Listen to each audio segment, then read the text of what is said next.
Ladies and gentlemen, CocoSports.com proudly presents Wrestle AM. That's right, it's half wrestling show, half morning show, pretty much all BS. And of course, you got Boom Boom here shaking the room live from the RVA in Richmond, Virginia.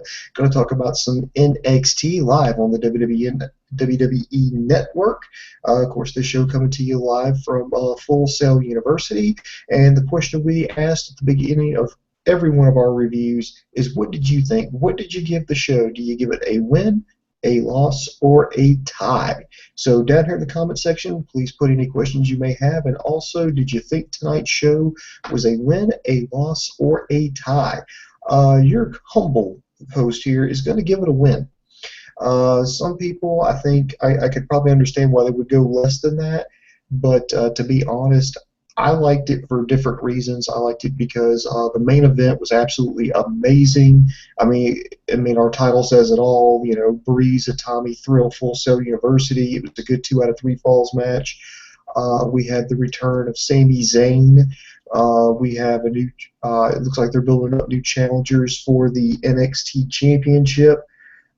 So it's just like the field is wide open, and that's why I enjoyed it. Because if you're looking for it just for, pure action-wise, you're probably not going to like it. But if you like good storytelling, I think NXT did a very good job of that this week. And I think they're setting up for bigger and better things. So let's get right down to it, to the review. First thing that happens is Sami Zayn's music hits. He comes down to the ring and talked about, he's glad to be back. He's not glad to be back under these circumstances. But he kind of rest assured that after doing Abu Dhabi, all he could think about was Kevin Owens and how, the man he knew 2 years ago and who he started out with 10 years ago wasn't who he faced. And now, he's got a plan. And his plan, it's a 2-part plan. He's going to invoke his rematch clause for the NXT Championship, and he's going to kick Owens' ass. So, way to go. I think it's great to have him back, to get some tension in. Plus, it kind of keeps him out of the ring right now. Of course, everybody who has access to the internet knows that both Sami Zayn and Kevin Owens are working through some injuries right now. Zayn just obviously needing some rest. Kevin Owens recovering from a partial meniscus tear, I believe it is. He's going to be out 4 to 6 weeks, which is perfect because in NXT time, it's about a month we won't see him, but I'm going to get to it a little bit later. I think what they're going to do to kind of stall for time is set up, like another kind of jockeying back and forth who's going to be the new #1 contender. So I think that's going to buy him some time, and nobody's going to be none the wiser. Next, the first match was Rhino versus. Actually, I don't know who the hell he faced because they never announced the gentleman's name. But this match was over in like under 60 seconds. He threw this gentleman into the corner, pounded him a little bit, went back, hit him with the gore, got the pin for the 1, 2, 3, and said that he is back. He's back to rekindle his career, and everybody's going to feel the gore. Let's see. Then they got a vignette of Kevin Owens sitting backstage.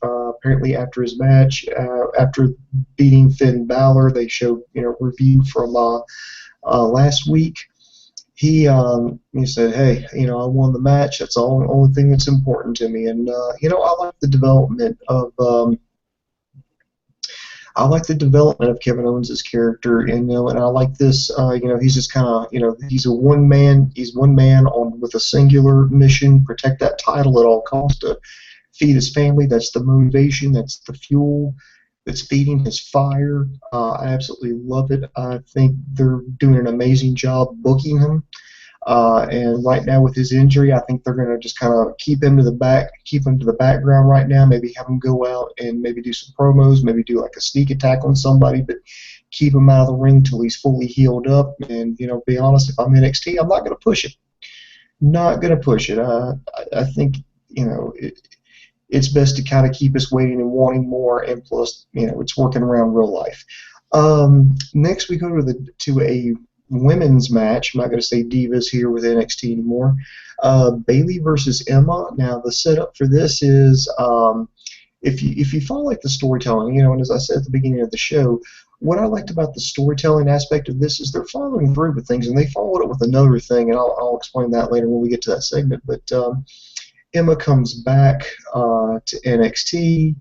Uh, you know, Bayley, wanted to do the whole shtick. Hey, you can watch the Divas match, and then, we can go play in the bubble room. And Emma's like, no, no, no, no, no, no. I went up there and tried to be nice, and it didn't work out. And then last week, this match came about because Emma slapped the taste out of Bayley's mouth when Emma told Bayley she needed to get a little bit meaner. She was too nice. She needs to quit pandering to the fans because she did, and it got her nothing on Raw, and now she's kind of been sent back down in disgrace. Bayley, on the other hand, defended the audience, defended the NXT universe, if you will, and got slapped for her efforts. I like the new heel Emma. I think what they're doing with this is, I think what they could do with this is they could do, with the Bray Wyatt John Cena feud last year, where Bray Wyatt was kind of challenging John Cena to kind of reach down in that deep dark place of his, to where you can win the match but you'll lose your soul, or you can stand by your principles and lose the match and lose everything. I kind of wish they would have done a little bit more with that kind of aspect with this match, but this match, it seemed like it was slow, but I think that was more so intentional because they were doing a lot of counters, a lot of waist locks, a lot of jockeying back and forth for control. There were some roll-ups. Emma looking absolutely amazing, and I didn't know how well she could play a villain, but she's actually doing pretty good. When she came out, she was almost like, mocking herself in her old style, kind of making fun of the whole bubble popping dance. And Bayley just genuinely, with this whole, look on her face, and this is, storytelling. This is not what the commentators brought up. It's just like, you sure you want to do this? Do you really want to do this? Do you really want to go there? Almost a reluctancy to, for these two to lock up, because they, despite the slap, they were still friends.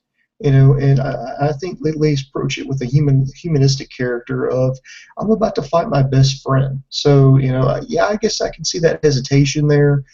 Ultimately, Emma after she hit the Emma White sandwich, put on like a half-hearted pinfall, and Bayley took advantage of the situation, reversed the pin, and pinned her shoulders to the mat for the 1, 2, 3. It looked like there's still a little bit of a tension here. I've even read on the dirt sheets now that, because of course we all know if it's on the internet, it has to be true, right? So don't believe anything you listen on cookersports.com. This is what I'm saying. That WWE is looking at sending up Charlotte and Emma now as a heel. To kind of breathe some new life into the Divas division. I'm kind of digging the Emma heel turn.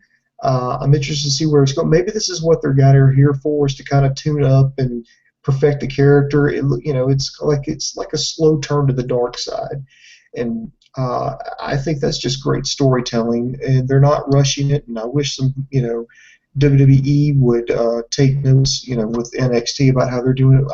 I'm always a huge fan of the slow burn rather than the hot shot, because I want to have time to to kind of soak it in, enjoy everything.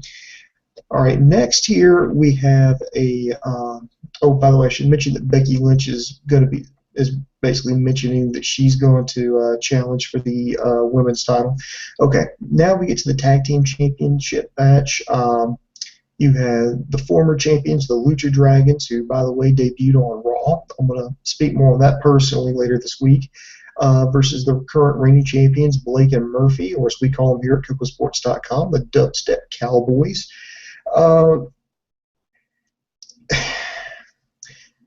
not going to say this match was a waste of time. Here's the thing. I like that Blake and Murphy are the champions. They put in their time. And I think they're getting better. I really do. And the Lucha Dragons, I just kind of feel like this match was kind of a flop, just from looking at it on paper, because you're like, there's no way you're going to have the Lucha Dragons, who are moving up to Raw, going to beat Blake and Murphy, the champions, and mess everything up. But with that being said, the match itself was actually pretty good. There was a lot of moves to the outside, a lot of I'll say this: I'm impressed with Blake and Murphy's tag team work. You know, where one will finish up a move, or one will hold the rope open for another one to throw the opponent to the outside. They'll capitalize on things. They worked a little bit good off a distraction and hit a vertical suplex with a followed up by a frog splash for the win. So if you're here, if you're a fan of this, I would say check it out. NXT, as we've mentioned here on previous reviews, the NXT tag division desperately needs just some new life. I mean, they're saving Blake and Murphy versus Enzo Amore and Big Cass for later, because if they do that, then guess what? Blake and Murphy have beaten every tag team in NXT, because with the Lucha Dragons leaving, there's only 3. And unless they just team up a couple of jobbers together, and in fact they did that, but they split them up. Now they've just got nobody.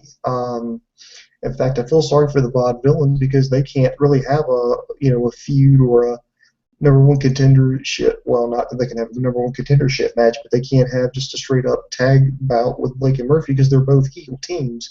The only thing I could think of for the Vaudevillains was to have them get a side feud with, I guess, typically just find just somebody like Solomon Crow or something, just somebody they're trying to build up, or hell, even Baron Corbin, and have them bully, tag team, 2 guys on one, and that way that person has to wrestle both of them, and it gives them something to do, gets them back on TV.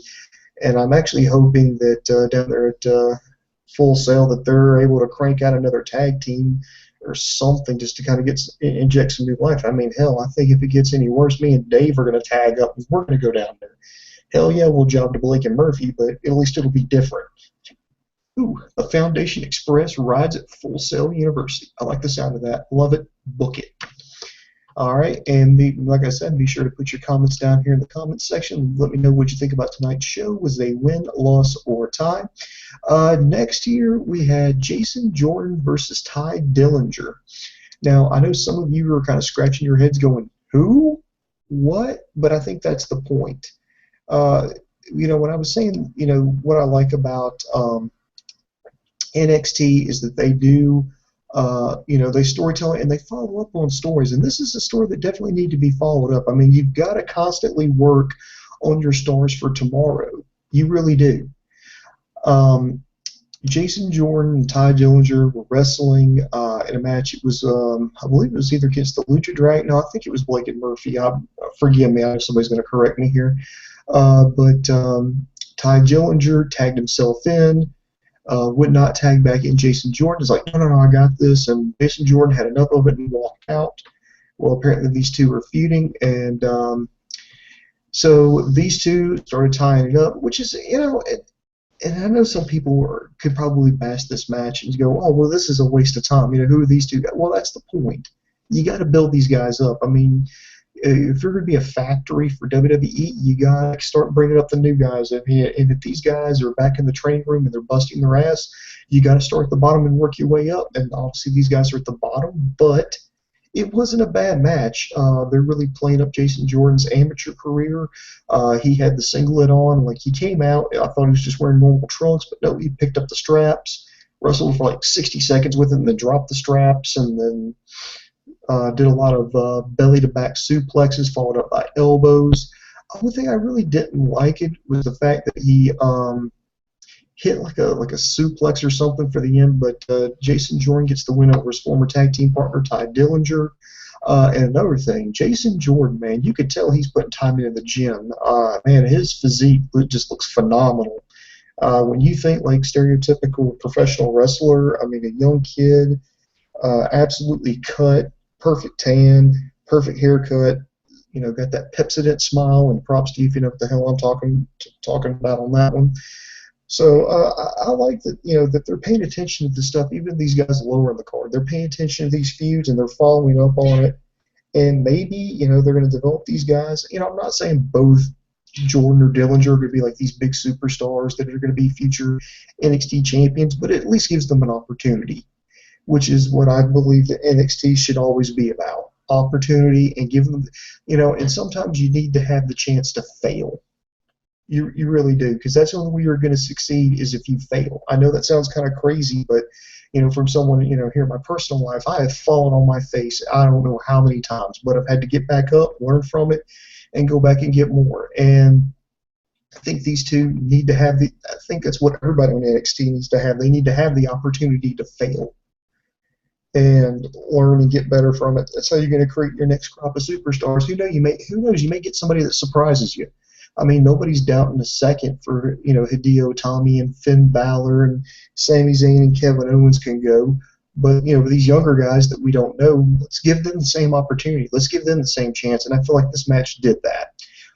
But enough of that. Let's go to the main event: Hideo Itami versus Tyler Breeze. 2 out of 3 falls. They did a recap of kind of how the feud began.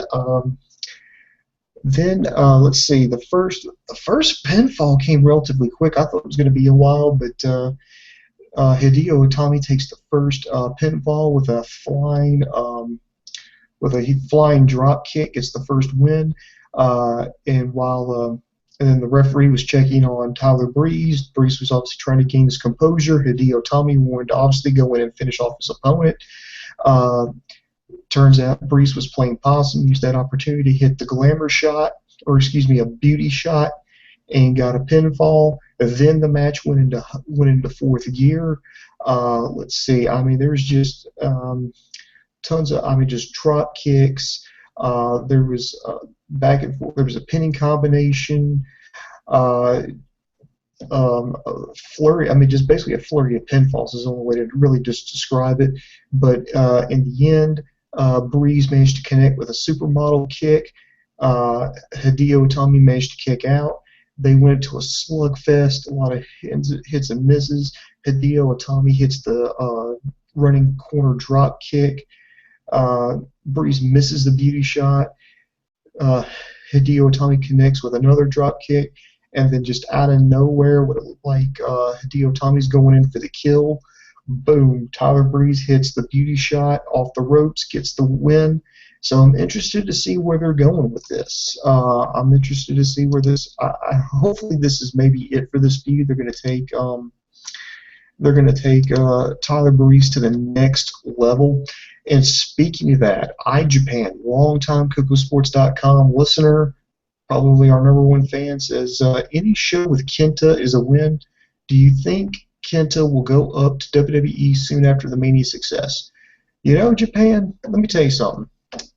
It's funny you should mention that, and this is no joke. This was nothing scripted, nothing planned. I was actually about to mention this next. But I've got a bold prediction. I have a very, very bold prediction. I think Kenta will be the one to unseat Kevin Owens as NXT champion. I know it sounds crazy, but I mean, think about it. They rushed Balor to the main event. Boom, gets stomped by Kevin Owens. They had Sami Zayn get destroyed by Owens. Well, I think the smart move was they kept Hideo Itami out of it. They were obviously high on the guy because, that's one of the guys they promote. They've let him perform the GTS. He won the tournament at Access. His showing in the Andre the Giant Memorial Battle Royal, I think, was completely mishandled. But he's obviously somebody the WWE is high on, and I think if they're that high on him and they're wanting to move him up, he needs to have an impressive resume. And I think what better, impressive part on your resume is being the NXT champion. I mean, it happened with Neville on Monday Night Raw. I mean, that's the first thing they mentioned. Longest reigning NXT champion, Neville. Even when Kalisto and Sin Cara, Sin Cara had been on there, but Kalisto comes up, NXT Tag Team Champion. So I think if Hideo Itami is somebody that they're really big on, I sincerely think, and I don't know when, will it be the next big event? Will it be the Arrival, or whatever the hell they're going to call the next event? I don't know. Maybe I think you have to have Sami Zayn get some revenge. They may trade that title back and forth between Sami Zayn and Kevin Owens, but ultimately I feel like Owens' reign will be stopped by Hideo Itami, and then he'll have a decent title reign, and then that's the success they'll use to catapult him up to the main roster. I know it's kind of a crazy prediction, but I think that's where they're going with it. Now, I could be completely wrong. I think, storyline wise, like the happy ending, if this story has a happy ending, uh, you see Sami Zayn have to climb that mountain one more time to face Kevin Owens, because that was teased. They had, they were interviewing Sami Zayn backstage, and Rhino comes up and says, "You know what? I came here to be the champion. I don't care about your personal vendettas. The line to the NXT championship starts behind me." And he looked at him again and stressed again, "behind me." So I can see, Sami Zayn having to climb the mountain again, have to beat some more people to climb up here and face Kevin Owens again for redemption. This time, not kind of like Rocky 3. Rocky got the shit beat out of him by Clubber Lang in the beginning of the movie. By the end, he started training with Apollo Creed, and he comes back. And by the way, if I'm spoiling this movie for you, it's like fucking 30 years old, so it's your fault if you ain't seen Rocky 3 by now. He trains with Apollo Creed, and he comes back and he beats Clubber Lang. I can picture something like that. That is something absolutely crazy. Mania success. Spoilers. So, no, that's what I'm saying. That would be the typical one, but if I'm going, but it would be a bold prediction if it was at least somewhat crazy. So, my crazy prediction is Hideo Itami is the one who unseats Kevin Owens as champion. I know, absolutely crazy. Woohoo! Next week they're going to be talking about what happened at WrestleMania Access. So they'll talk about obviously there'll be probably maybe some matches there in the tournament. And let's see, is there any more questions? Any more questions here? Let me double check.